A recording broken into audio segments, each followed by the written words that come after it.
31.40. काय ग, काय झालं? तेच जे याआधी 4 वेळा घडलंय. पुन्हा नापास. एज्युकेशन फील्डमध्येच काहीतरी मोठं करून दाखवायचं आमच्या डॉलीचं लहानपणापासूनचं स्वप्न आहे. ती त्यासाठी मध्ये मध्ये काही काही रिसर्चचं काम करत असते, इतर शाळांना व्हिजिट करते. इनफॅक्ट आत्ता रिसेंटली ती स्वतःचं ॲप सुद्धा लॉन्च करणार होती. काय सांगताय? मला ह्यातलं काहीच माहित नव्हतं. आम्हाला पण आताच कळलं ना. हा,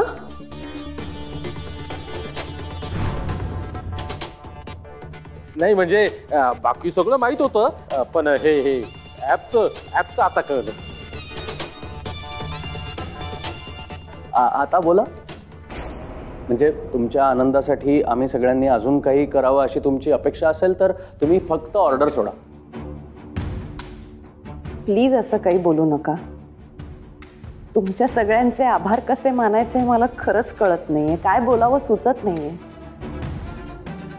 पण मी एवढंच म्हणेन, मी खूप नशीबवान आहे की तुम्ही सगळे माझ्या आयुष्यात आहात.